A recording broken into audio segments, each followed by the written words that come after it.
spices or for sweet smells that come from plants on a tree and the plants that are not on a tree. And we saw that the bracha on the tree, of course, is borei atzei besamim, sweet smelling trees, and the bracha on grasses, herbs, is borei isbei besamim. And it reminded me that we say it every day in Shema, this word. On line 4, God promises to give us rain and to let us grains grow, and the wine grow, and the oil, the olives will grow. Venatati, next pasuk on line 4 in the Hebrew. In English, it's on line 5. Venatati esev. Esev, what is esev? We said borei isbei besamim. Esev, same word. Esev means, he says here, grasses or herbs. Okay, so a growth from the ground is called esev. Natati esev besadcha, in your field livhemtecha. By the way, just a little bit of a personal note. I don't understand the vegetarians. What's the pshat? God will give us the herbs in the field for who? Livhemtecha. It's the herbs, the grass. Who's supposed to eat grass? Don't worry, I eat salad a lot. But really, the animals are supposed to eat the grass. But then, wait a minute. Then it says, ve'achalta ve'savata, and you will eat and be satisfied. What are you eating? You're eating the animals. I think the pshat is that they'll graze, and then you'll be able to eat the animals. Of course, we know that this is after the change. After Noah's Ark, God blesses him and says, all right, now you're allowed to eat the animals. But before that, it sounds like from the time of Adam, really man was not supposed to eat animals. Homicidal vegetarians. Homicidal, that's... They were changed in the left, right, and center. That's why they... Okay. I hear, yeah, but who knows? Anyways, God decided that we're not ready for that yet. Rav Kook has a long piece about Hazon Hatzimchonut V'Hagula, it's called. If you read it, it's a good read. You should read sometimes. Pick up a book. Chazon Hatzimchonut V'Hagula, I even believe it's been recently translated into English and printed as a book. Maybe it's part of a collection about vegetarianism in Judaism, and it's called The Vision of Vegetarianism and Redemption. Rav Kook wrote a beautiful essay where he doesn't he's in favor, but not yet. He says it's part of, if sort of like what Shmuel is saying, we're killing each other, and we're worried about the animals. When human society is on a higher level, where we have our act together, perhaps there's an extra level where sensitivity will expand even further and grow so much that we're even sensitive to the animal's life. We have to be sensitive already now. There's a mitzvah of tza'ar ba'alei chayim. We're not allowed to cause any hurt, undue pain to animals, even now, today. But we are allowed to, of course, with kosher slaughter, to eat them. But at some point in the future, redemption process, it could be that things will change and we will only partake of grasses. Way back, like Adam and Eve, what were they eating in Gan Eden? The fruit. Mikol etz hagan achol tochel. From all the fruit trees of the garden, you're allowed to eat. It sounds like we said a little bit earlier, that perhaps maybe Adam Rishon only ate fruit, and the grasses were only for the animals. And then, but now we have a different system, of course. We have Borei Pri Ha'adama and Borei Pri Ha'etz. We eat grass, we eat vegetables, as well as fruit, as well as, when I say now, I say, obviously it's part of the Torah, because where is there a mitzvah in the Torah to eat animals? Compost. That's right. There's sacrifices that we bring. Some of them we eat. Some of them are on the altar, and of course, those sacrifices are obligatory in the festivals. As Shmuel says, that we're supposed to bring a special shlamim offering, shalmei simcha. We're supposed to be joyous on the festivals with eating meat. So until that changes, or until we have maybe some prophet or some Sanhedrin that can come and tell us that we're not going to have any more animal sacrifices. Simple understanding is that when we have the option to restore the full service Judaism, if we restore our society to what it should be, part of our worship will be including animals. The animal kingdom is happy to service man until today, maybe even more so when we have a temple, in the right context, of course. And then maybe one future days, I have friends who are vegetarian. They try to bring the day today. And I respect it, but I also have a friend who he's a professor in the university, very well-renowned chemist. Anyways, he likes to do research on all sorts of things of halacha and science. And he put out a paper where the makeup of human teeth, this human biology, the digestive system, it's all geared to enable humans to eat animals, to digest animals. We're made for it. So it seems like we would require a larger scale change to claim that the whole entire system is changing. It seems to be a natural thing that humans eat meat, despite all the history, or the prehistory that I was talking about before in Gan Eden and so forth, and Noah's Ark and all that kind of thing. But anyways, esev, natati esev. What does esev mean? Grass, herb, something that grows to the ground. And so when you have a sweet-smelling nana, for example, give me another example of a sweet-smelling herb. People take limonite sometimes, lemongrass. What's that? Basil. That's right. It's a plant. The tree stem does not stay from year to year. I think there is some kind of a special kind which is perennial, but I don't think that the stem stays. It's just new stems come out from the same root in the next season. But for the most part, we've tried it at home. It doesn't really work. The basil has to be planted fresh every year for it to be good. After a certain while, the basil will still grow, but it doesn't taste good. It loses its power. The plant is not fresh. So you're right. So yes, sometimes people smell. Sometimes we eat it. If we eat it, we'd say "Borei Pri Adama," goes from the ground. The truth is, in the Mishnah, there is an opinion of Rabbi Yehuda who said.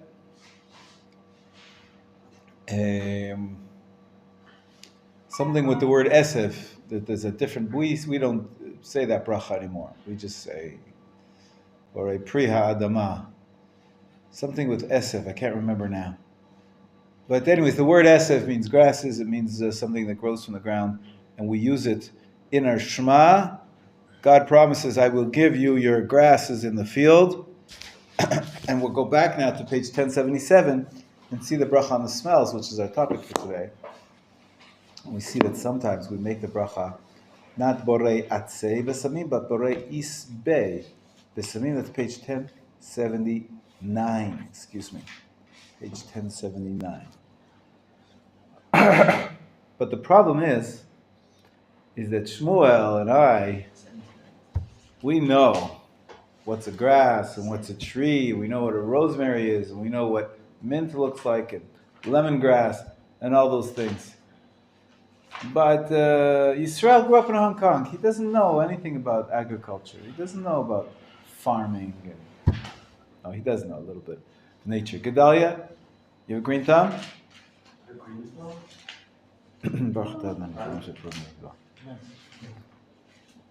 You have a garden at home where you grew up, Amram? Yeah? You did? You grew up on a farm? In Ohio. But there they only grow potatoes, right? No? That's Idaho. Idaho. You're right. It's associative in my mind. Ohio, Idaho, they look... Or agricultural range is what we I see. Soy, corn, Were you a farmer? Like your family had agriculture? Livestock mostly. Yeah? Did you grow up milking the cow every morning? We didn't really have dairy animals, but my dad grew up on a large scale cattle farm in Mm. In Australia? I didn't know your dad's Australian. Very Australian. Yeah, mate. Yeah, so, but I'll tell you the truth. A lot of city folk don't know the difference. If you give them something to smell, they'll say, "What is this?" They don't know if it has a stem, it's called a tree, or it's called a grass, and therefore, especially in Europe, for hundreds of years, uh, maybe in the summertime you saw things growing out of the ground, but in the wintertime it's frozen over in some large swaths of where the Jews lived in cold Europe, Russia, Poland. They didn't have things growing, and so what did they smell on for Havdalah, for example? Pine needles. Pine needles, yeah, they don't smell so good. Yeah, they do. Do they? You ever smell pine needles? Cinnamon, no? I have, if they're fresh, yeah, but I'm sorry? Cinnamon. Cinnamon is interesting. If you eat cinnamon, it's a borei pri ha'adama. It goes No, in the but ground. smelling it. Smelling it is a good idea. But you know what the most famous spice for Havdalah is? They even make these special spice holders out of silver to beautify the mitzvot, because it's a mitzvah every Saturday night to smell spices when you make Havdalah. And what did they make it? The size of what? What do they put inside one of those spice holders? Cloves. Usually cloves. Cloves. Now cloves, what are they? Where did that go? How do they grow? I'm not actually sure what a clove is. Isn't it? Precisely. I think it's a flower. But everybody says, I'm not sure what it is. This is weird. It does have smell, very strong smell. It can be used for food as well, spicing food. People make tea with it. But the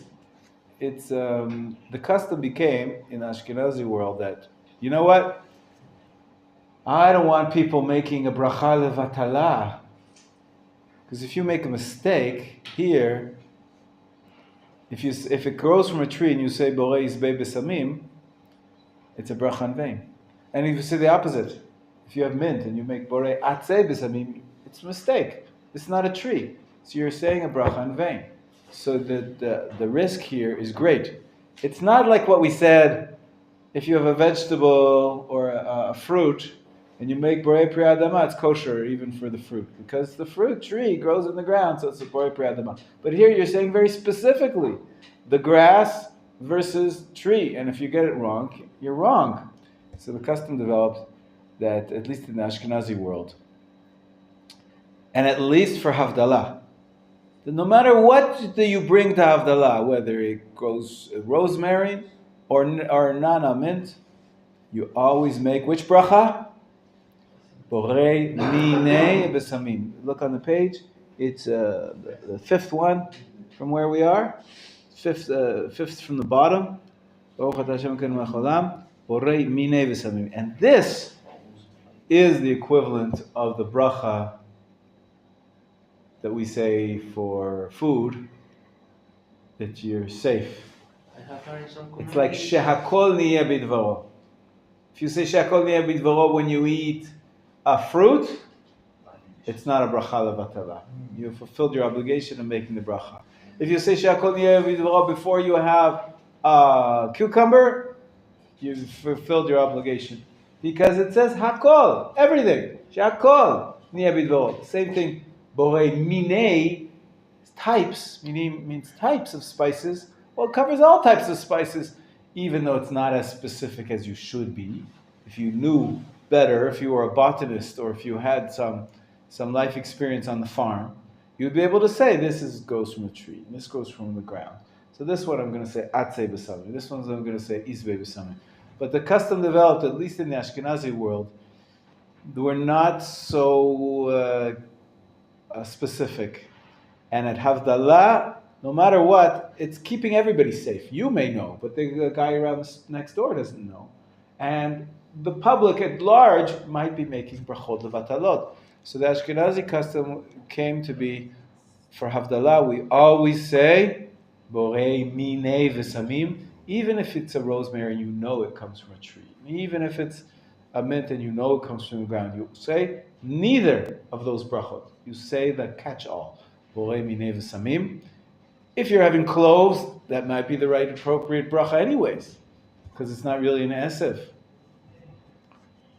But you could have sweet smells coming from flowers. Or from wood, all sorts of different things. I'm not sure. But we're going to talk in a minute about synthetics. But the bottom line is, this custom has spread. Many people have given up, at least in the Ashkenazi world, of saying the more specific blessings on the smells between Isbei V'Samim and Atzei V'Samim. Some people, whatever you tell them to smell something, they'll right away, knee-jerk, they'll just say, they only know one bracha. Orei Minei V'Samim.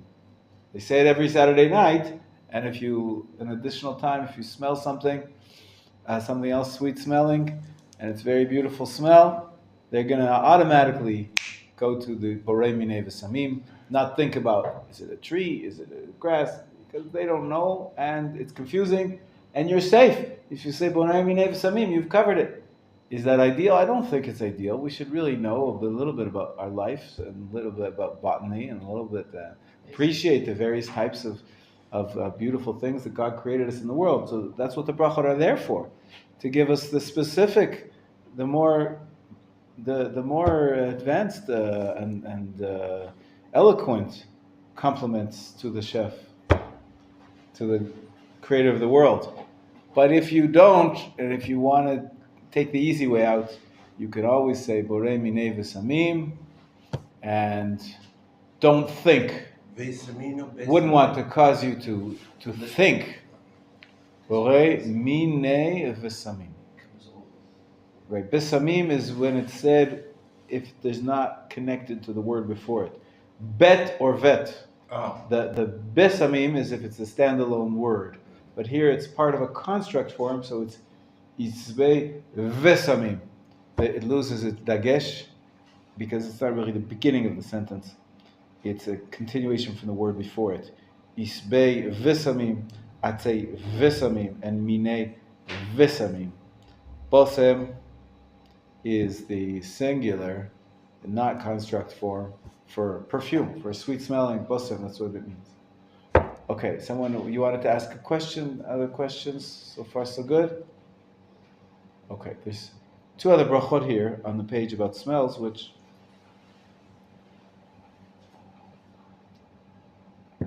one of them probably you'll never ever say. But who knows? Never say never. There's a special bracha for something called balsam. What is that? What is that? In the Talmud, it's called afar simon. But in modern Hebrew, afar simon means persimmon. So it doesn't mean persimmons. It means balsam. What's balsam? It's in the korban. That's right. It's what's called in the korbanot tzori. Another name for tzori is Sorry. It's in English it's called balsam, and the bottom line is we don't have it anymore. Some people say this was a special gift from the Queen of Sheba, who came to visit King Solomon, as the Tanakh tells us the story. She was so impressed with King Solomon's wisdom. She came from far, right? Sheba is like Africa. She came from Africa to visit, and she brought a gift of this special spice, which didn't exist in the land of Israel. It was not a native spice in the land of Israel. And it had a very, very potent, very powerful smell, which some people said it had medicinal qualities. Some people say it was a aphrodisiac. It was some kind of a magical smell that had very powerful impact. It was very expensive. It was rare in the ancient world, so rare that today we don't even have it. And some people say that I was in a place in Yam HaMelech where they claim to have discovered a plantation from the times of King Solomon, maybe of this balsam, and they're trying to regrow it. Genetically, they found some DNA. They took out from a seed some DNA, and I think they're trying to sell that as something which is the ancient balsam. And if it does have a very potent smell, you could say this special bracha, borei shemen arev. Can you see that? Arev means pleasing.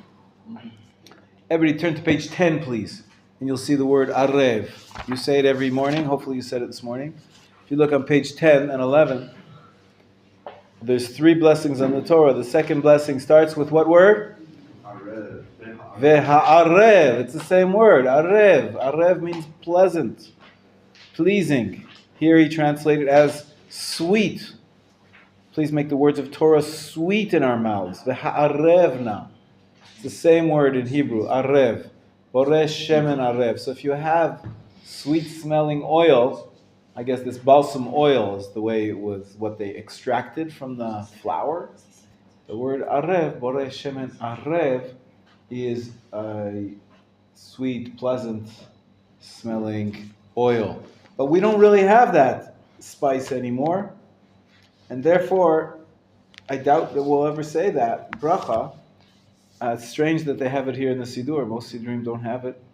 Maybe one day we'll, as I said, maybe this industry will take off and the sages will say, yes, we have found the balsam. It's important. We want to be able to find it because, like you said, it's part of the ingredients of the ktoret. Ktoret, special type of korban not made from animals, but it's an offering made out of spices. And there's a list of 11 spices. No, spices. Meal is grain. Meal is flour. Yeah. So spices. So there's 11 spices, and one of them is hatzori v'tziporen v'chelbena. Right? Pitum aktoret. Tzori, it's the first one listed. Look on page, for example, page 250. Go please quickly. I'll take your question. Just 1 second, Shmuel. Thank you for waiting. Please took the page 265. At the bottom, in Eretz Yisrael, the custom is that even Nusach Ashkenaz says this every day. Outside of Israel, Nusach Ashkenaz has it only on Shabbatot.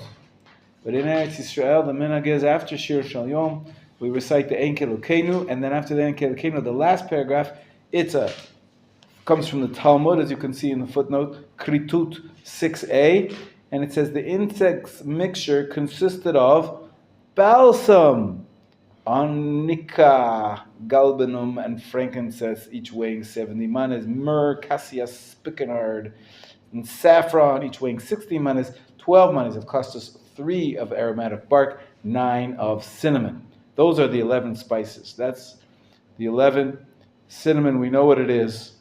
I can tell you I know what myrrh is, but I don't, and frankincense, but I don't know what tzori is. Number 1 on the list of these 11 spices is called tzori, and he translates it correctly here as balsam. That's the English word for this. We really don't have the original, as far as I know. The Seder. Shmuel, what's the question? Well, I mean, Queen of Sheba, she's an interesting figure. But wasn't the recipe for the Ketoret given to Moshe? Good question.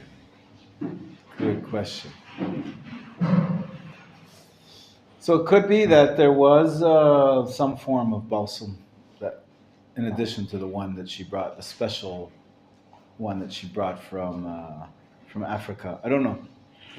But tzori might be, nowadays it's translated as balsam.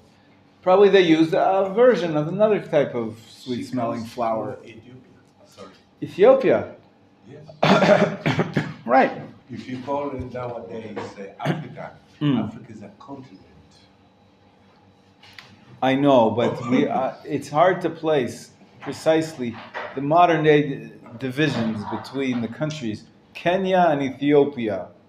Which one's which? Sheba probably consisted of a few. It was a geographical area which that ancient country, Probably Kush. Kush is Sudan today, right? And So Ethiopia. I'm going to get into now international politics. Kush means black. But in the Bible, it's It's a country. It's a It's a country. country which was in Africa. we also Shva, and there were a few different ancient And nations Egypt. that had parts of Africa. So without getting into the politics, No, about it's not. Because nowadays, yes, everybody says, "Oh, you come from Africa. Africa's big. It's a Africa is a continent. continent." Of course, We get to say that Israel is a continent. no. Israel is Israel's a country. That's right. That's right. And, That's right. there's, It's not specific enough. You're right. But I didn't want to get into all the geography. I'm You're right. sorry. It's complicated. To tell you the truth, the original Zionists were offered Uganda to start the state. Mhm. But the, Yeah. Uganda Actually, is at a that state. time, yes, I know. At the time, actually, with the area of land that they were talking about offering the Zionists, today it's Kenya. So everybody knows about the Uganda plan, but actually it was a certain section of Uganda at the time. But then the borders switched. Anyways, of course, Africa is a continent, and Queen of Sheba, that was a specific country within Africa. So. My point was that it's not native necessarily to the land of Israel. Now, Shmuel is saying it had to be native to the land of Israel because what did they do before? Before this encounter in King Solomon's time, our tradition tells us the Jews were given this commandment to make this incense hundreds and hundreds of years before this encounter with King Solomon. And so what kind of tzori were they using? Good point, Shmuel. And the answer is they probably had another kind of substitute spice which they called balsam and but it's interesting. It's interesting. Anyways, back to the laws of sweet-smelling spices. Amram was actually sitting here. When he comes back, he's going to be upset that his chair was usurped. But I'm happy for you to sit near me. You can come closer. I might slap you up a bit for being late. Stephen is really the only one here who has anything close to an excuse for being late. Because I think you have 3 excuses for being late. But usually... I send my students to school, I cook for him. Oh.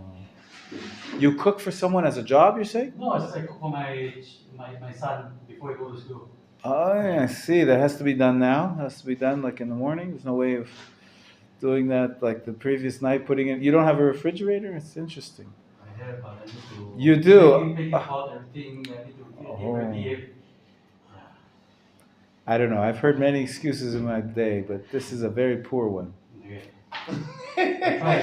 But, the 3 excuses of children is better, but to say I need to cook fresh food for my 6-year-old, that's 5 years old. That's a little bit of a stretch. Here, in the Western world, we just give them some cold cereal for breakfast. You don't say people lie. No, of course not. I don't want any. No. I'm glad he's telling the truth. But I was giving everybody a hard time today because everybody was a little bit late, except for Amram. Amram was here right on time. Baruch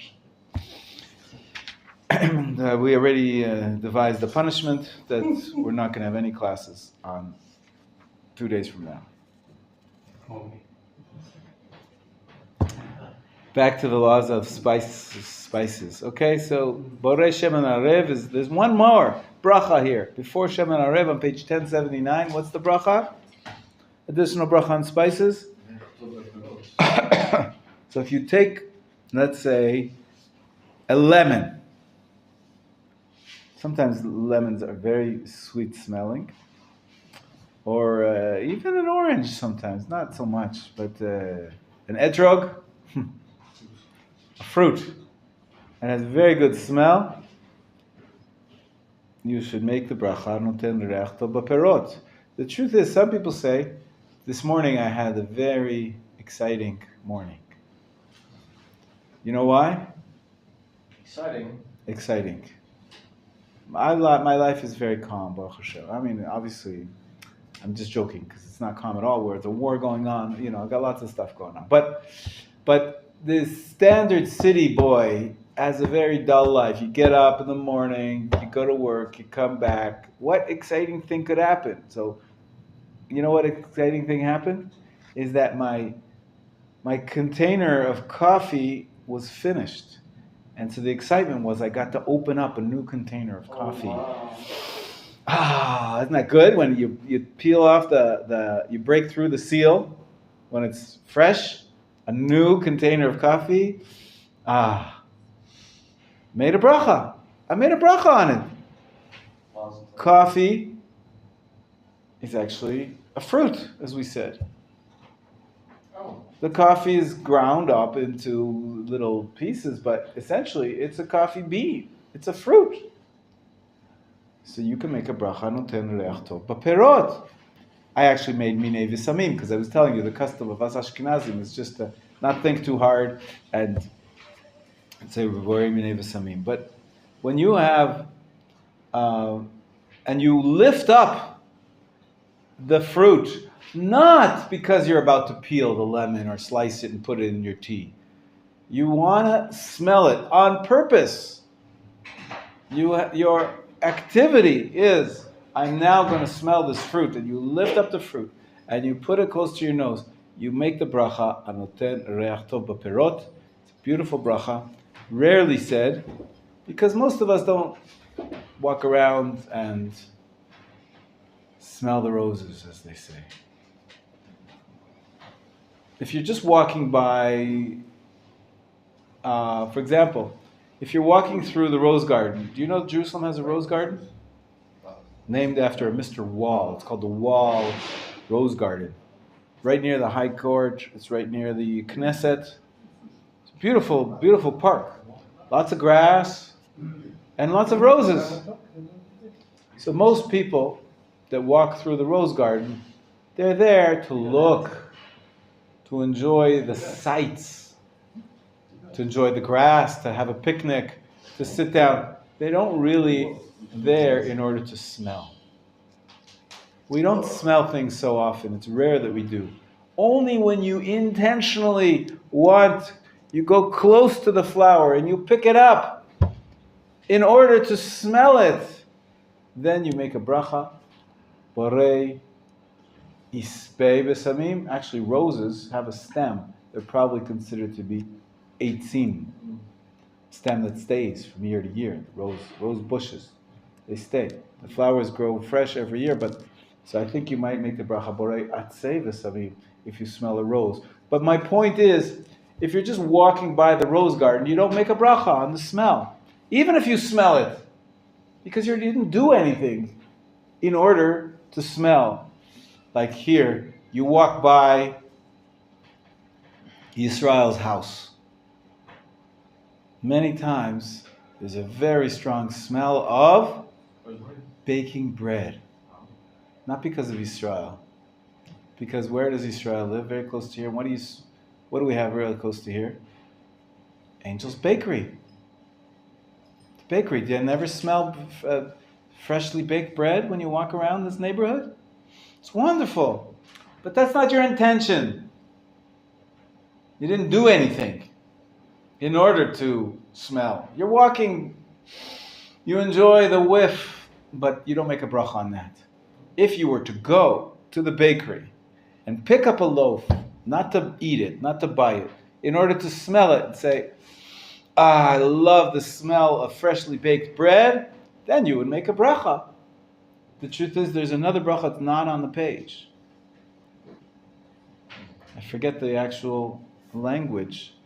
What is the bracha? Let me Google it for a second. It's very rarely said, because who does that? Who walks over to... Specifically for bread, yeah, bread is a very special, distinct smell. More, it's not. We don't make the bracha on regular besamim. Bracha al reach lechem. It says here, hanoten reach tov bapat, not in reach tov baperot, but noten reach tov bapat. Pat is another word for bread. And like pita, same word as pita, Yeah, pita, pat. pat, same word.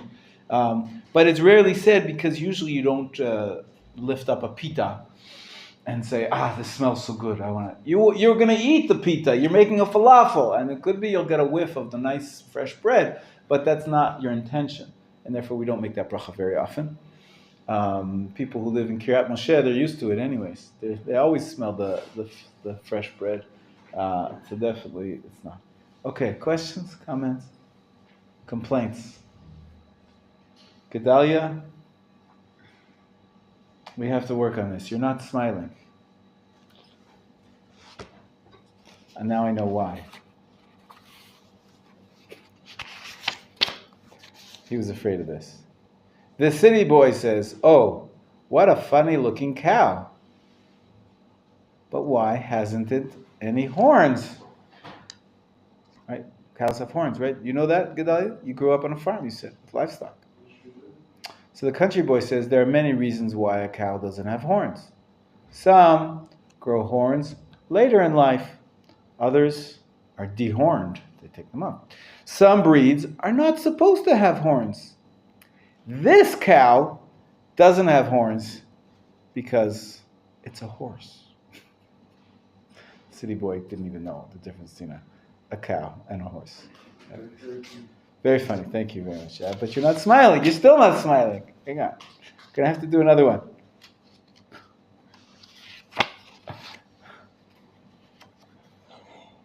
This is cute. Two kids come up to the lost and found. And they say, "Hi there. We know where we are. We're found, but our mother's lost." Kids nowadays. Okay. Sorry? You don't get it. Okay. Another one. Did you ever tickle a mule? Tickle a mule? Well, you ought to try it. You'll get a big kick out of it. Okay, this is not happening. Nobody's laughing. Oh, Binyamin's laughing. There we go. Shmuel's smiling. And Gedaliah is trying hard not to laugh.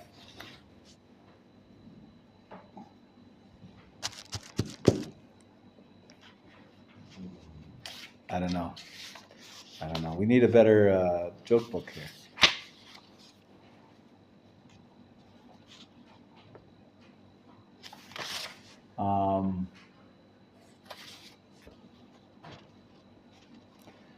Son, why is your report card so bad? Says the father. Did your father ever say that to you, Eov? I don't believe it. You never had a bad report card. Always had bad report card? And you know what the son said? You know how it is, Dad. Things are always marked down after Christmas. That's a bad joke. Okay. All right. I'll stick to Torah. Let's see. What else can I tell you about the laws of smell? So, as I said, now the big question is, of course, nowadays, what do we smell primarily? We smell products. Rarely do you have a bunch of mint. In the shul, they do it specifically because they want to have the bracha. So they bring someone, sometimes in Sephardi shuls, they bring a package of mint to the synagogue and they give everybody a chance, make a bracha. But what things in our lives smell? Perfume. What else? Soap. What else? Shampoo. What else? Deodorant. Right. What else? Beard oil. Huh? Beard oil. Beard oil. Somebody has a beard, obviously uses beard oil. Okay. Next.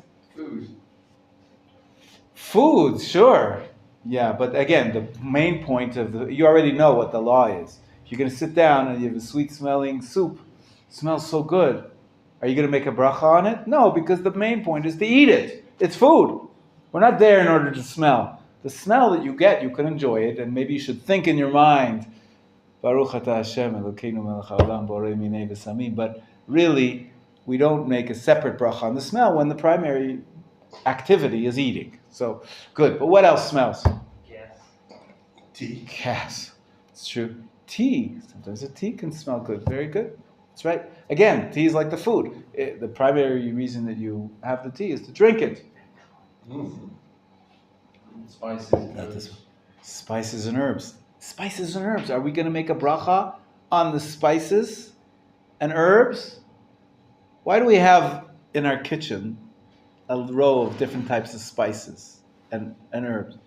It's because we're going to season the food. They're not there in order to smell them. They season the food. It gives it good taste. It also, they're so flavorful. They give a good smell too. But again, it's secondary. So usually we do not speak. Sometimes you put cinnamon on your toast. The point is to taste the cinnamon. But it's a good smell there. We don't make a bracha on it unless you pick it up specifically. In order to smell it, then you make a bracha on the smell. But if it's part of your eating, if it's you just, or as you're cooking, so you don't make a bracha on the spices. Good. What else smells in our world? Candles. That's right. They have scented candles. Why do they smell? Because they put in. What do they put in? They put in some sweet smelling liquid, some chemicals. And then what else? I was waiting for somebody to say laundry detergent. Obviously you don't do your laundry enough. But they make it sweet smelling. What's the point of that smell of the laundry detergent? Where's that smell going to go? Do they want you to smell it now? They want you to open up the bag and say, what a lovely smell of laundry detergent. What's the point of why make the laundry detergent smell nice? Your clothes. The point is to go into the clothes. Then you'll get your clothes, and then you'll find the sweet smell in your clothes. So when you're doing laundry and you smell the laundry detergent, you don't make a bracha on it. That point of that detergent is to put it into the clothes. But when you pick up your clothes, and the clothes have, not cloves, clothes. We talked about cloves before, the spice. Now we're talking about your shirts and your pants, and they have a sweet smell in them. I'm not talking about your dirty socks and dirty underwear. Don't smell those, please. But after they come out of the laundry, some people would say you have to make a bracha when you smell your clothes. Because the clothes have smell, which is there on purpose to give you a nice smell. Although some people say, you know what? Even there, I don't want you to make a bracha on the smell of the sweet clothes. Because you know what? Some of the clothes are those smelly socks and smelly underwear. And so what's the point of the laundry detergent smelling nice? It's like deodorant. What's the point of deodorant smelling good? Keep you fresh. It's more, what's the word? Deodorant. It's not an odorant. It's a deodorant. It's to get rid of the bad smells. If the point of the spice is to get rid of a bad smell, the point is not to enjoy a good smell. It's actually to remove the bad smell. And so we don't make a bracha on deodorant. Some people say it makes sense that the laundry detergent is there to get rid of those smelly socks smell. It's to give them a pleasant odor to mask or to replace the bad smell. And so therefore, it's rare that you'll find people making a bracha on what about shampoo and soap though? Well, what are they used for also? To clean. You have smelly body odor. You have grease in your hair, and so they're not really designed to give good smell.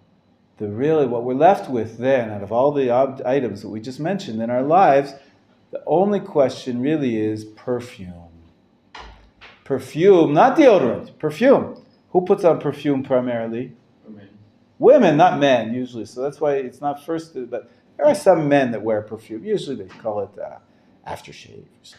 Cologne, excuse me, that's right. Cologne versus perfume. It's a whole industry. Not so popular among men as it is among women. But there is a perfume. What is perfume? What do? They take some water and they infuse into the water all these good smelling plants that we talked about. So you could take a rosemary and you boil it up in water and then you sell the water. And then the woman takes the water and she sprays it on her hands, on her neck, however women perfume themselves. And the point is that they enjoy the smell. The whole point of the perfume is for the smell. So it makes sense that you would make a bracha on that.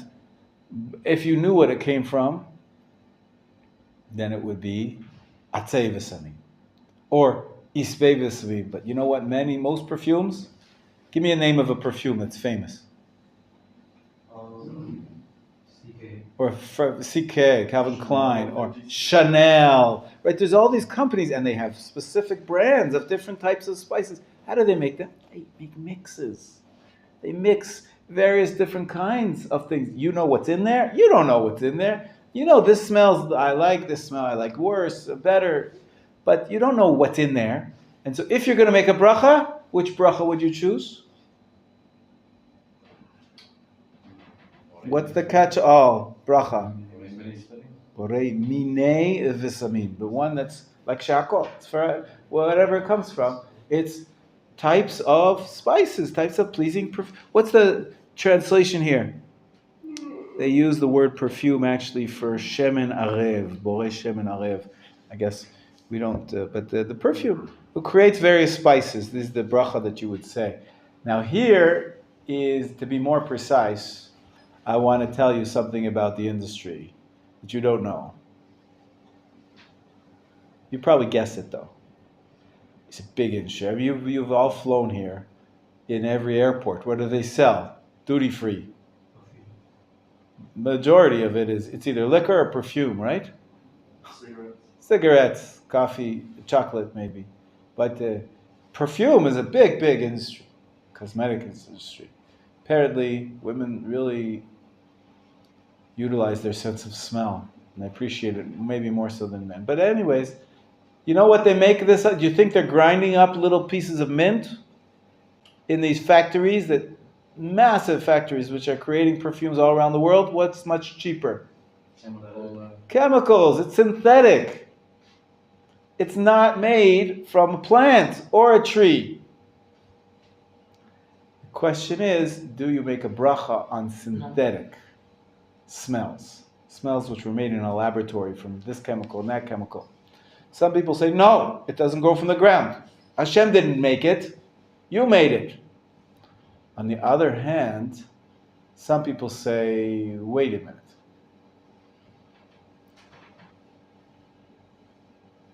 Hashem created everything. He created the chemicals too.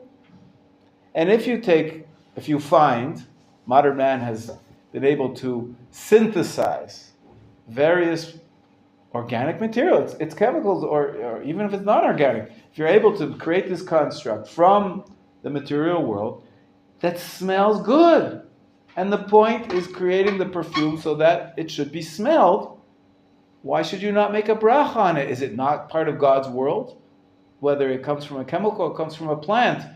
Fine, I won't say atzei v'samim. I won't say isbei v'samim because it's not a tree and it's not a grass. But it's minei. It's a type. It's a type of spice which God put into this world. True, man helped him to find it and put it together in the right combination and to infuse it into the water so that it could be sprayed. Doesn't matter. The point is, it's a spice which was made for the purpose of smelling, pleasant smelling feature of this world. You should make a bracha on it. And Rabbi Melamed he comes down on the side that you should make a bracha on perfume. even if you don't know where it came from. So say borei minei v'samim. So if you smell even a cheap perfume, if it smells good, and the point is to smell it, you could make a bracha on it. Maybe you should make a bracha on it. Just one catch here. One catch. Watch out, young men. You never should make a bracha on another woman's perfume. That's going to cause you to be too close, and who knows, it might lead to, as they say, mixed dancing. So we don't, if a woman walks by, also that, you didn't do anything. It's like I said, if you walk by a flower garden, you didn't pick up a flower, you don't make a bracha on it. So what are you going to do? Someone else is wearing perfume. You're not doing anything. So you're not going to make a bracha on it, especially if it's on another woman. That's not considered modest. But if you pick up a bottle of perfume and you spray it, or you spray it on your hand, and you enjoy the smell, some poskim say you should make a bracha borei minei v'samim. Even if it is synthetic, likely, in all likelihood, it probably will be synthetic. Still, it's a beautiful smell that God created in the world. Man helped produce it, but that doesn't matter.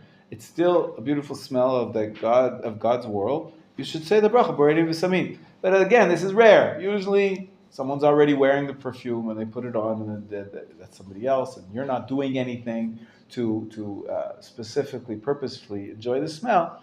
You don't make a bracha. Yeah. The perfume that you use in the toilet.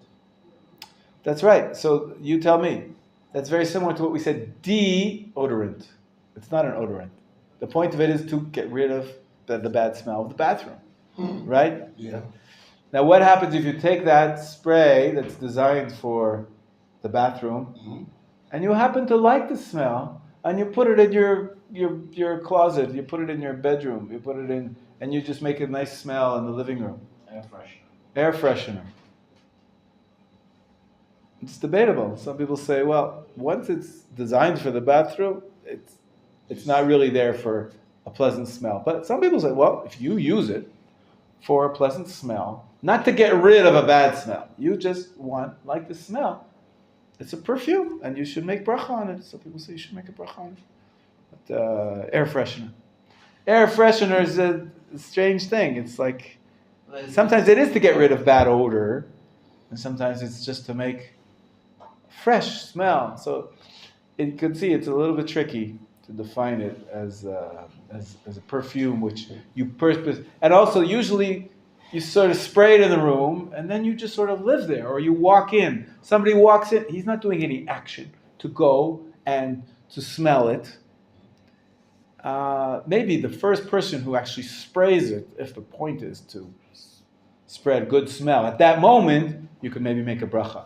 But the rest of the time, you're just walking in and walking out of the room. You're not really... But they have these automatic air fresheners, right? Many businesses, they have it. Nowadays, they have electronic ones. We have an electronic machine which every 3 minutes or whatever gives us automatically a spray into the air, right? So most people use it in the bathroom. It's to get rid of a bad smells. But if you have that in an office, in a public space, and it's automatically being sprayed, again, you're not really intending to go over and smell it, so I wouldn't say a bracha. And there's nobody who's actually smelling it at that or intently doing it. There's no person. It's an automatic machine who's spreading this odor, so nobody would say a bracha on it. So, that's rare. It's rare that you say a bracha on this air freshener stuff, I think. You have to have the intention to go and smell it. Correct. And more than an intention, and action. You have to do something. So I have a question for you. I'm not sure really what to do about this. You walk into a flower shop. Nice smell, right? Some jasmine, some different flowers. I walked in the other day to a flower shop. All right, I'm allowed to admit some of my good deeds. I bought my wife some flowers. I was walking by before I went home at night, and I saw these flowers. To tell you the truth, don't tell anybody. They were cheap. It was the end of the day. figured, all right, I'll make her feel good. I love her. So I bought her a little bouquet of flowers. Now I walked into the flowers were outside the shop in a little bucket in water. But I walked into the shop. Why did I walk into the shop? To pay. Now in the shop, there was lots of beautiful smells. Why did I walk into the shop? Did I do anything about those smells? No. That's not why I walked into the shop. I did not make a bracha on the sweet-smelling flowers. Now, if you're just, sightseeing, and you're a tourist, and someone said, you better check out this amazing flower shop, and you go in there, particularly in order to enjoy the smells, you could make a bracha. But usually, why do you go into a flower shop? To buy them, to take them home, not to smell them. So usually you don't make a bracha. Same thing in a store, you walk into this is more common nowadays. I'll bring it for the young folk, maybe, I don't know. You go into a store that sells coffee, right? Sometimes a coffee shop also sells coffee. But there's a good smell of coffee, right? You can make a bracha on coffee. Like I said, I made a bracha this morning on my new coffee jar. But the question is, did you do anything when you walked into the store? What's the point of going into the store? It's to buy coffee or to get a cup of coffee. It's not to smell the coffee. So the smell, it's sort of like the bakery here. If you're shooting like at Colombia or Ecuador and you want to smell the coffee before you buy it. So again, why are you smelling it? To enjoy it or to know which one you want to buy, to choose? You don't enjoy it. Yeah, obviously. But the point is you're shopping. The point is you're shopping. You're not there to enjoy the smell. You wouldn't say bracha. Sorry? You wouldn't say bracha. You would not say bracha. If your point is shopping, no. If you're sightseeing, and sometimes there are tours, there are tours here of Machon Yehuda. People come to the shuk in Jerusalem and say, wow, it's amazing, there's all these different kinds of... So they walk into the coffee stand, which there is a coffee shop in the shuk. It's amazing. And wow. My wife, I bought her a cup of coffee there one time many years ago, and she became drunk. It was so strong, so powerful. It really affected her, a cup of coffee. Anyways, there are tours. You go as a tourist into the coffee shop, and they say, smell this one from Ecuador, sell this one from Venezuela. Big producer of coffee? Yeah. So, you're there to enjoy the coffee smell. You make a bracha. For sure you should make a bracha, if that's the point. If you're just there shopping for coffee, I would not. If it's utilitarian, in order to buy the food, then the smell is sort of secondary. But if I smell like a melon before I buy it, and I'm not going to buy it, I don't buy a melon unless it smells good. Same principle. Same principle. If it's utilitarian, in order to buy the food, you're not smelling it for the sake of smelling it and enjoying it. And if I smell like a mango before I eat it, Also, then I know no. it's right. Usually you don't make a bracha. You're going to make a bracha on the food when you eat it. And you're right. You're using the smell to know if it's ripe or not. The point is not to enjoy. The point is, obviously it's enjoyable. Every sweet smell is enjoyable. It's enjoyable when I put on my deodorant. I like the smell. But the point of wearing deodorant is to mask the bad odor which is going to come, right? So the point, you don't make a bracha on deodorant, and you don't make a bracha if it's not specifically intended for smelling. Okay, yeah. The other day they served in the kitchen cinnamon with smell of coffee. Wow, nice. Nice. He hates coffee. Oh, you don't like How can you hate coffee? I don't understand. Tea. All right. When I walk past the bus. Yeah, you walk past stores. They all have smells. They use it at the market to make you come in. They want you to smell so that you'll come. They have rosemary growing on the walls or whatever. Yeah. Because if you just hold the rosemary, you get the oil in your hands. If you do it on purpose, then you do make a bracha. But if you're just walking by, and you don't make a bracha. Yeah, Israel. Yeah. Now in public area, for shopping mall, airport, they also some the first so just They put the air in the air conditioner. Yeah. They So- spread it. That's right. I think two points. One is I just want to buy something. I don't enjoy don't. No bracha. But I feel It's okay. It's allowed. You're allowed to smell it and enjoy it. yes. But if you don't do an action in order to actively enjoy it. I feel enjoy. I should make the bracha in your mind, in your mind. Yeah. not in your mouth. You don't say Hashem's name. Oh, You don't say a proper bracha. Only if you actively do something in order to, for the definite purpose of smelling it, then you make a bracha. Otherwise, enjoy it. If you want to be a tzaddik, think it in your mind. Hashem made such a beautiful smell. But you don't actually say a proper bracha with the Hashem's name unless you're actively and specifically smelling something was designed for smell, for enjoying the smell. Even perfume, even if it's synthetic, but if it's designed to give a good smell, then you can make a bracha on it, and you should make a bracha on it. Makes a lot of sense. Okay? Yeah.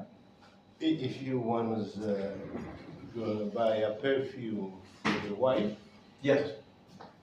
are you going to Smell it? Well, if you are just testing it, then you're not, in order to buy it, so you're not smelling it in order to enjoy it. You just want to know which one to buy. You're shopping. But if you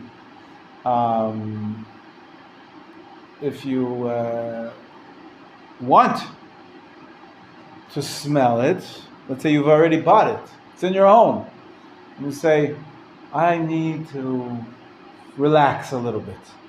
I had a hard day. Say, wouldn't it be nice if there was a nice smell here? And you push the spray and you release some perfume. Then you say a bracha. If your purpose is to enjoy the good smell, you would say a bracha. even if the smell belongs to your Yeah, if you're not stealing it, if your wife lets you, if your wife, you're allowed to make a bracha on her perfume. It's other people's wives that you should worry about. no. Okay. Okay. But if it's your wife, I think you can make a bracha on her perfume. If yeah. But you have to actively want to enjoy that smell and do something, pick it up, or if she walks by, you didn't purposely say, I want to enjoy her perfume. No, She said she could make a bracha. but she can also smell it. Then you make a bracha, sure. If she says smell it, then I you're want to pointing. buy it. Here too. If it's in the store and it's in order to buy it, then I think it's debatable. But she's my wife. So, She do not for. She want to enjoy with me. Okay. It's okay, no? Yeah, I think it makes sense. If the purpose is to enjoy, if she's shopping, not you, and you're smelling to enjoy, you could make a bracha. Then I make it complicated because I pay for it. I'm sorry. Very good, very good. It's good. You have to teach the young'uns how to treat a woman. Oh, yeah. Okay. Let's see if there's any other halachot here about besamim. And I think we'll turn to page 231 in the meantime and pray for our hostages. There is talk. There's all sorts of talk. I don't know if it's a good thing that people are talking about it or a bad thing, but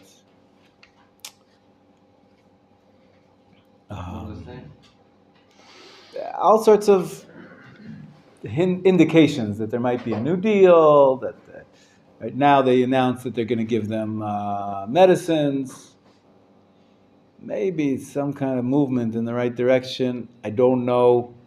It could be a movement in the wrong direction, but we need to pray. What we can do is not listen to the news. What we can do is to pray and dedicate our Torah learning for their merit, that Hashem should release the captives, Bezrat Hashem, and protect the Jewish people, and give victory to our forces, Bezrat Hashem, very soon. All right, page 231. You got it? 1 second. Yeah. This metal that they sell in the market, not in the market, some. Yeah. What's your opinion about it? Is it contribution? Is commercial? Or What Benjamin is asking about is that there's a fashion to an effort, a campaign to sell. They're called in English dog tags. No. what? Dog tags. Oh, dog tags. Oh, the Bring them home now. Some of them say bring them home now. bring it home. Accessory. There's an accessory that people should wear. This piece of jewelry. You see, what is a dog tag? It's worn by soldiers. They have their name and their number, so that in case of tragedy, they'll be able to identify who it is. Or in a situation of captivity, you're not supposed to tell anything about your unit, just your name and your number. That's it. It's an identity form. By the way, in the Israeli army, I don't know what it's like in the other armies. There is you wear this chain around your neck with a metal plate tag, but there's also one in your boots. In each one of the boots, there's a small tag which fits into the side of the boot, and it there's a little pin where it gets attached, and that's also another identifying marker. Unfortunately, sometimes that's all that survives is this metal plate, and in very terrible circumstances. So a few people who are trying to make a public awareness campaign that we shouldn't forget the hostages. They started to sell these dog tags, which say on them, "Bring them home now." Bring them home is good, but now is Right. So peace now. So the truth is, there is a little bit of a political sort of shade to this campaign, because the Shmuel says, "Bring them home now." What do you think? The government doesn't want to bring home the captives? The government didn't start a war in order to retrieve them. We're not, we didn't get a deal to get 100 of them out. But yeah, so it seems to be a little bit politically motivated against the government, and that's why some people said, you know what, we're going to take the same campaign and sell these chains with a metal plate, a dog tag, but instead of writing on "Bring them home now," we're going to say "Am Yisrael Chai" or "Biyachad Nenatzeach," which seems to be the slogan which is caught on for this war. Together we will be victorious. In other words, it's the same campaign. We don't want to forget the hostages. Of course we want to, but it's a little bit of a different angle. We want to win the war, not, the campaign to free the hostages. Many times it goes together with, and forget the war. It's in English too. Don't necessarily beat up the Hamas until they're destroyed. The main thing is to release the hostages, even if it means releasing murderers and lots of prisoners, and that will give Hamas a great victory. They say separate the two things. Get the hostages out first. And then you want to start a war against the Hamas, do it then. Obviously, that's not so simple to separate these two activities, and it's complicated. But so that's why I say it's a little bit tinged by a political debate here. These two versions, but in the end of the day, also I think this campaign is wonderful if it was worldwide. If it's outside of Israel, of course we have to make sure that the governments around the world are going to support the war. But here in Israel, everybody supports the war. You think the people who started this campaign, there's a little bit like an idea that they are caring for the hostages and not other people who are saying perhaps we should, fight the war until we beat up Hamas in order to get the hostages. It's like they like I see. Here's one. Here it is. This one is. It says, "Our hearts are with the soldiers of Israel, Am Yisrael Chai." It doesn't say, "Free them now." In English. Yeah. No. So the truth is, English is good. For a worldwide campaign, I think it's important that we don't let the world forget about it. We use And the streets of Jerusalem. We don't need- no, but here in Israel, it's strange to me why they're having these campaigns, and every city center they have yellow ribbons and all the pictures of the hostages. I'm all in favor of this awareness campaign, but I think it should be directed outside of Israel. In Israel, I don't think there's one Israeli that's forgetting the hostages and doesn't have a son or a father or a cousin or a friend who's in the army now for that express purpose of freeing the hostages. So it seems to be a little bit I don't like the political slant, which it's sort of clouds the issue for me. But it's in the end of the day, it's a campaign.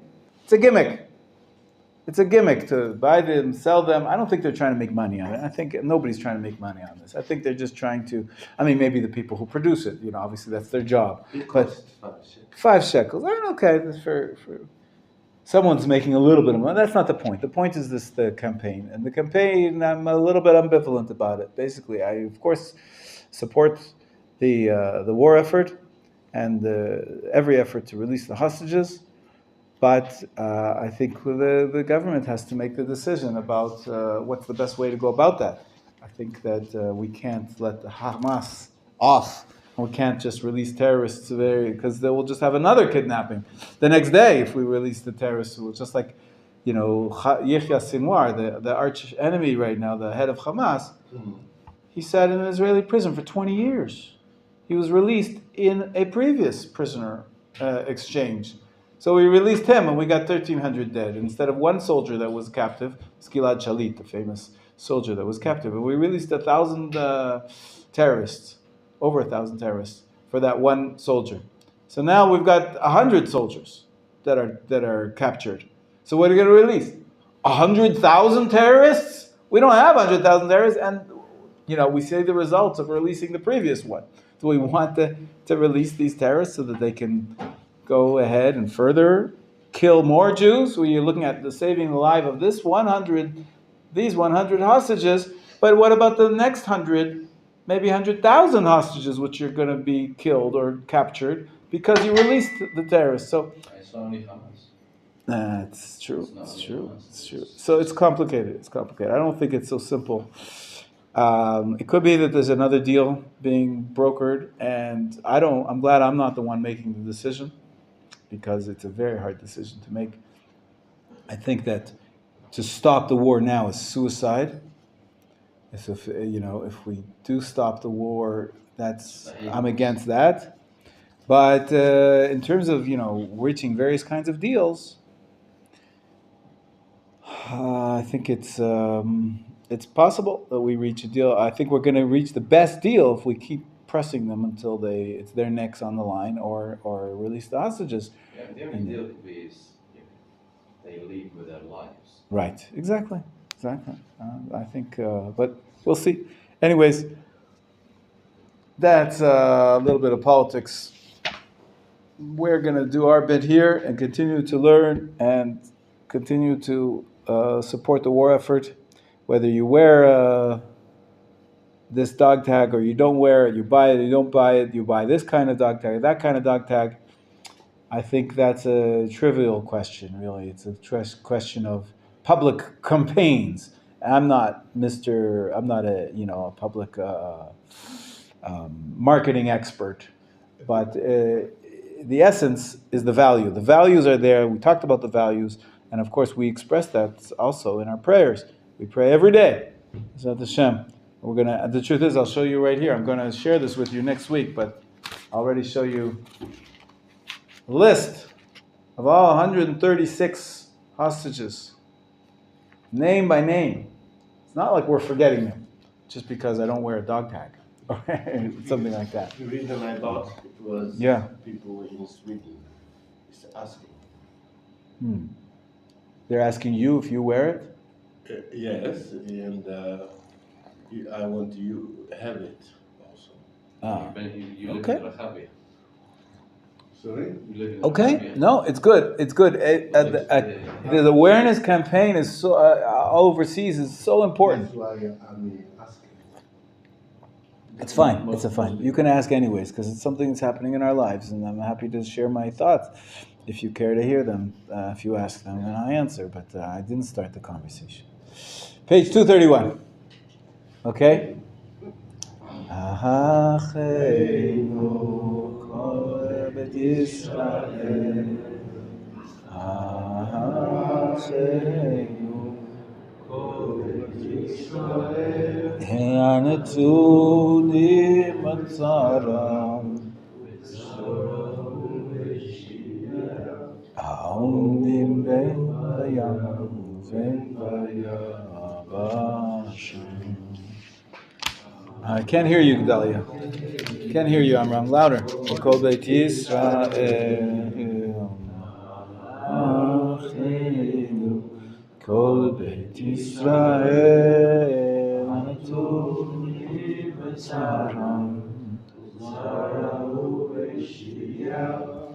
Aoni ben vayabashim.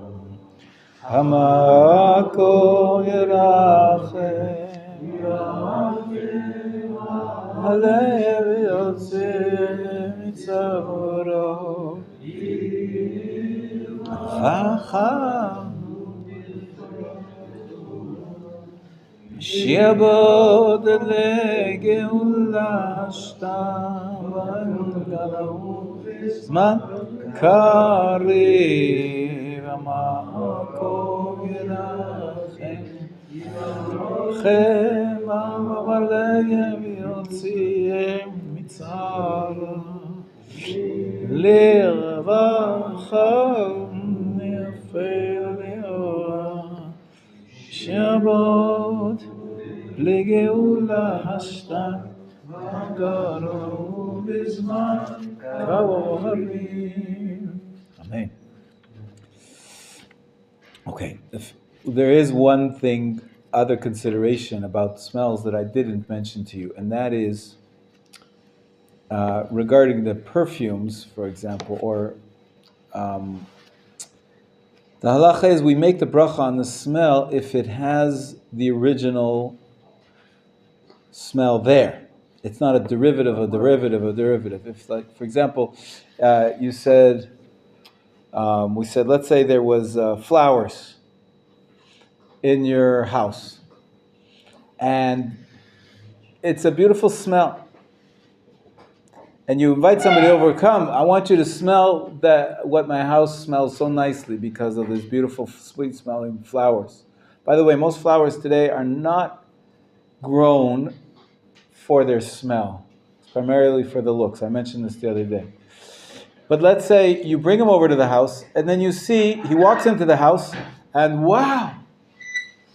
He says, this is such an amazing smell. And then he wants to know where it's coming from. And the housekeeper came and threw out the flowers. The flowers are not there anymore. The smell from the flowers is still there. Because the smell remains, it attached itself onto the couch and onto the curtains and it's in the air. But the actual the original sweet-smelling object is no longer there. The halacha is we do not say a bracha. You have to make sure that the original, it's called ikar, the fundamental, the origin of the smell is there. And if it's not, you can no longer say the bracha, even though the smell remains. Okay, so this is something we didn't mention before. I think everything else we covered. We covered spices, we covered food, we covered coffee, and we covered even the special bracha on bread. So we're done with smells. So far, so good? Okay, good. Let's go back to page 1077 and we'll move on. We have a few minutes. We'll start the next topic. which is not brachas on smells, but 1079, excuse me. 1079. The brachas on sight, on things you see. So what examples do we have here? At the bottom of page 1079. Rainbow. What else? Wonders of nature. Wonders of nature. What else? The ocean, the Mediterranean Sea. The ocean. Yeah, specifically the Mediterranean, but also the Pacific and the Atlantic. See the ocean. Blossoming. What else? Where blossoming? I don't see blossoming. Oh, that's a special one. Especially the seeing blossoming trees. Seeing. Again, don't get confused. Blossoming can be. We were just talking about flowers for smell, but now we're talking about sights. What other sights do you make a bracha on? Unusual people. We talked about that the other day. Unusual people. Beautiful scenes of nature. Beautiful scenes of nature. You go to the Grand Canyon. Just an example. You go to the Alps. Wow. You say a bracha. The president. We're getting to that too. That's right. We saw that in the cards. Or an outstanding Torah scholar. A monarch or head of state. All these various brachot.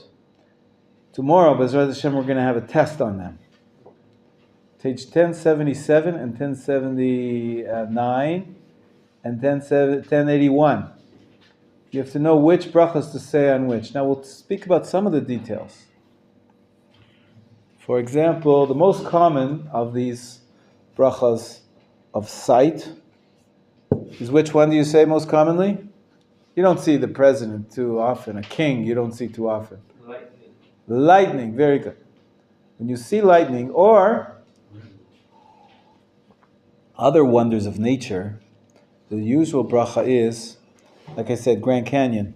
Oseh Maaseh Bereshit. Look on page 1079, the fourth one from the last. Right after Minei V'Samim, Oseh Maaseh Bereshit. Now the truth is, lightning is something which happens. It's a phenomenon of nature which, when you see something being expressed in nature, which changes. A bolt of lightning. Or he mentions here the 28 years solar cycle. Once in 28 years we may make a bracha on the sun. Why? Because it's a renewal. There is such a thing as a solar cycle of 28 years. It comes to precisely the same spot in the constellations. The way it works, every once 28 years. I've done it twice in my life. I believe. Yeah, twice in my life. Once when I was about 10 years old, the other one about 10 years ago. Every 30 years you get to make this bracha. An eclipse? No, eclipse is another. It doesn't say it here, huh? It doesn't say eclipse. Eclipse is really not anything that happens, really. It's actually not seeing something as opposed to seeing something. You don't really see an eclipse. You see darkness. So You see the you dark could- side of the moon? it's hard to see it.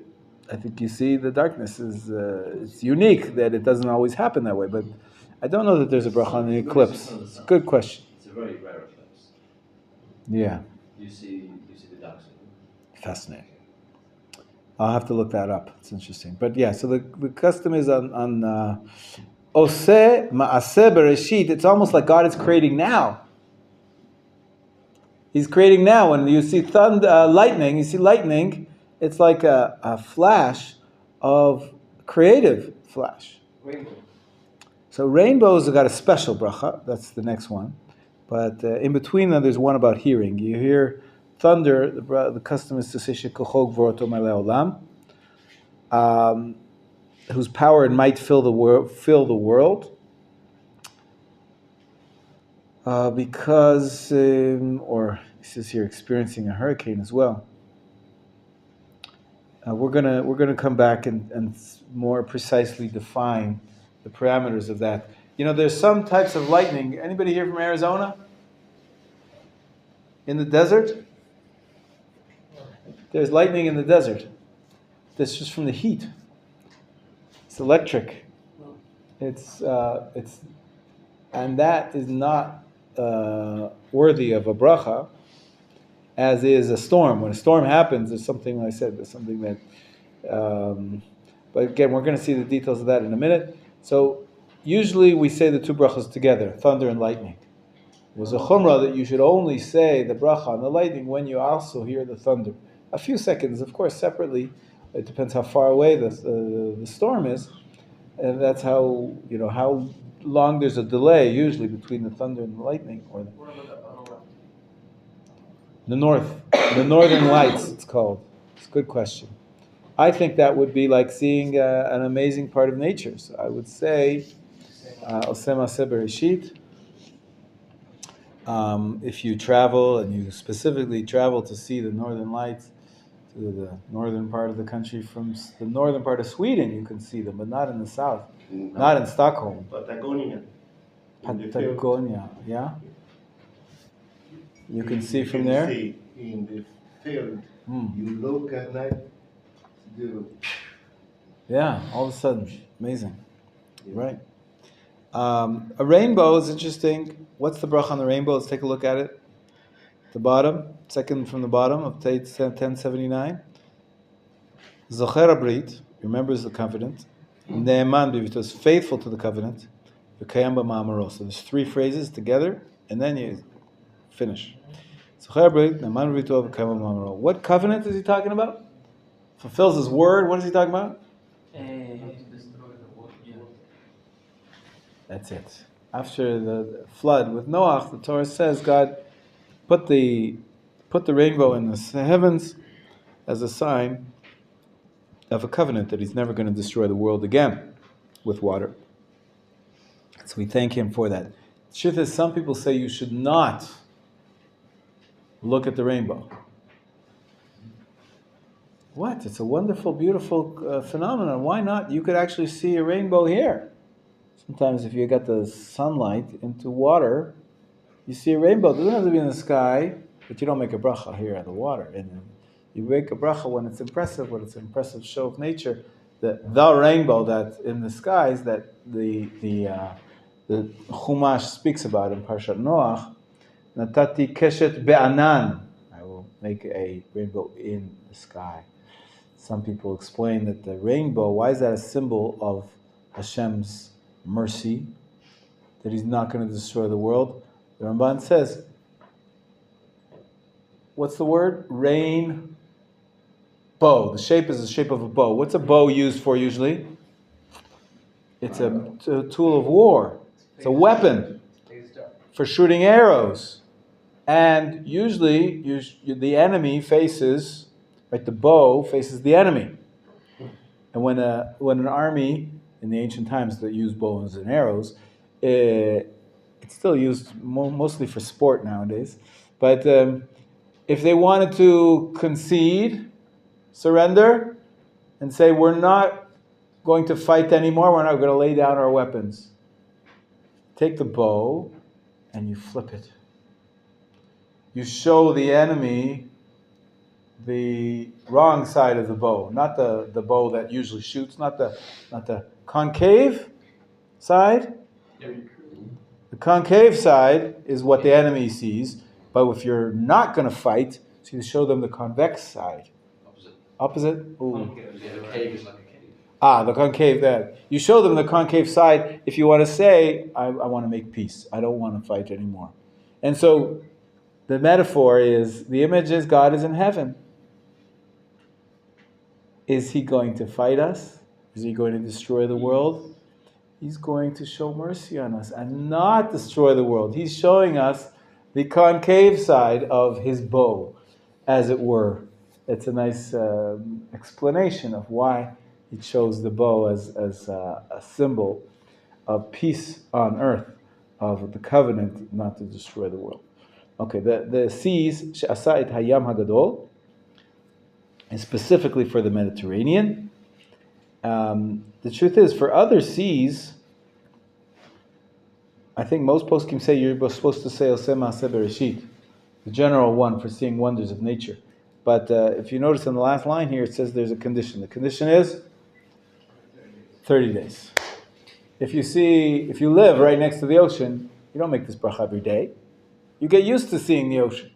It's not an amazing sight anymore.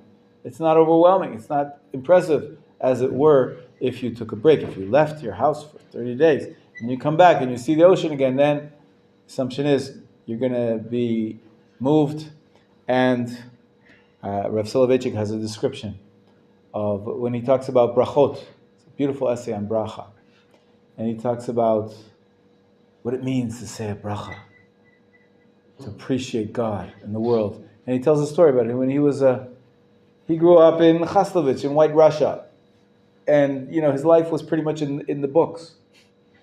In learning. He was learning day and night. He was the greatest Torah scholar of the 20th century, perhaps. And he describes that the first time he traveled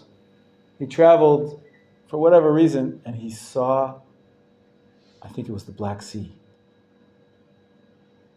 And he says he was blown away. He was so impressed. He said that bracha with such kavanah. He said that bracha with such kavanah because it's an amazing phenomenon of nature that he'd never seen before. A vast, deep, and awe-inspiring phenomenon of nature. So perhaps the guidance here is that we should all live our lives with wonder, not be jaded, used to it. Oh, you woke up, you see the sunrise one more day, you're not impressed anymore. Avram Yoshua Heschel, the great philosopher in America, he emphasized the importance in our religious lives of, he called it radical amazement. Radical amazement. Not just to be amazed. Oh, that's amazing. To be amazed by so many wonderful things, whether it's seeing a baby smile, or it's enjoying a good meal, or a new flavor, or a new smell, as we saw today. We're supposed to be impressed by it and connected to God. And praise Hashem for it. Our relationship with God is enhanced the more we inculcate within ourselves the attitude he called it radical amazement, wonder. We'll continue with Hashem tomorrow. Stop here for today. Okay? Great day.